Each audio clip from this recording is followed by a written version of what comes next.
Il a fait une sensibilisation que je salue. Oui. Mais au niveau de responsabilité, la responsabilité est combattue pour que nos populations arrivent dans cette situation-là. Quels sont les canaux de transmission de cette maladie-là? On nous parle de l'eau, par exemple. Est-ce que la population a-t-elle accès à l'eau potable? Je ne pense pas. Le taux de pourcentage est faible. Et vous allez voir à l'intérieur de notre pays, les gens boivent de l'eau de la rivière. Le même eau qu'on utilise pour la vaisselle, pour la lessive. Donc, pour tous les besoins, c'est le même eau qu'on boit. Et voilà comment est-ce que la population est, n'est-ce pas, exposée à des maladies hydriques.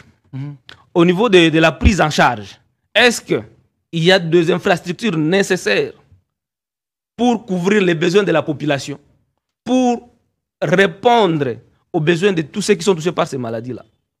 S'il y a des hôpitaux, en termes de densité ou en termes de l'espace, ils sont situés à quelle distance? Parce qu'une fois la choléra vous attrape, vous êtes attrapé par la choléra, en tout cas, il vous faut aller vite, rejoindre vite un centre de traitement. Sinon, c'est la mort qui s'ensuit après quelques heures. Est-ce que nos populations qui sont à l'intérieur de nos provinces ont-ils accès facilement à des infrastructures de qualité pour avoir accès à ce genre de maladies-là, à ce genre de soins? Voilà. On nous a vanté à un moment donné le projet 245 territoires.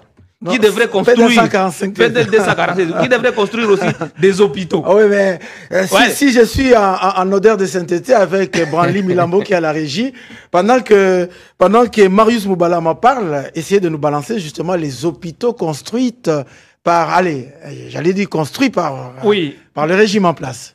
Dans un territoire, par exemple, y a-t-il, parlons de Inongo, y a-t-il combien, n'est-ce pas, d'hôpitaux? Et ça couvre combien de populations? Ce sont des éléments qu'on doit nous donner. Et la distance à parcourir par cette population-là, ce sont des problèmes réels. L'hygiène aussi, c'est par rapport à la façon dont nous cuisons nos aliments. Est-ce que, regardez comment est-ce que, même à Kinshasa, on nous présente les maléos. L'hygiène. Est-ce que l'hygiène est-elle vraiment de qualité pour que la population soit protégée? Et cette hygiène-là, c'est l'État qui doit être regardant. Parce que la population, c'est la moine. Et l'État, c'est la papa. Biso, ça peut nous faire plaisir. Parce que vous allez voir le comportement d'un enfant. Ce qui fait plaisir aux enfants, ce n'est pas nécessairement ce qui fait plaisir aux parents. Et quand le parent vient interdire ou vient frapper, ça fait mal aux enfants. Qu'est-ce qui empêche à l'État de mettre de l'ordre à ce qui concerne les malheurs que nous mangeons ici et là? Allez même ici à la fonction publique, non loin de la primature. Ça existe. Là où il y a les responsables, les décideurs du pays. Maintenant, loin maintenant de la population. Là où vit la population. Qu'est-ce que vous pouvez vous imaginer? Quel niveau de vie, la qualité de nourriture que nous mangeons? Donc nous sommes soumis à cette maladie-là et le soin de qualité n'est pas à notre portée. Face à cette situation, le gouvernement a annoncé des mesures urgentes pour prendre en charge la situation et a appelé à respecter rigoureusement les règles d'hygiène afin d'endiguer la propagation de l'épidémie. Oui, je salue. Les règles d'hygiène doivent être de mise. En tout cas, lavons-nous les mains à chaque instant.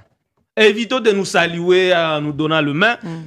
Et prenons le temps de consommer vraiment de l'eau. Et de l'eau potable, pas de l'eau de la rivière, n'est-ce pas?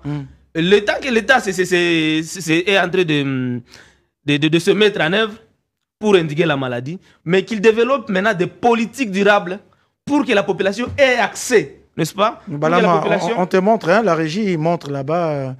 Mais c'est combien de Quinois, monsieur les journalistes, combien de Quinois ont accès à cet hôpital? Il ne faut pas montrer seulement l'infrastructure, il faut aussi dire si les Quinois ont l'accès à cette institution de santé. Ça, c'est à Mama Yemo, non? Notamment. Il y a Mama Yemo, il y a Kanchach, il y a... Un Quinois de Mokali, là au fin fond de Mokali, peut-il aller se soigner là-bas aujourd'hui? Mais non. Il faut mettre construire, c'est bien, mais il faut que ça soit... disponible à la portée, n'est-ce pas, de cette population-là. Et Kinshasa, on nous dit que Kinshasa aujourd'hui, c'est plus de 15 millions d'habitants. Un seul, n'est-ce pas, une seule institution de santé, pas réhabilité, Parce que Maman Yemo existait déjà. A-t-il la capacité de couvrir le besoin en santé de Kino? La question reste posée. Allez, José Kaniki, réaction.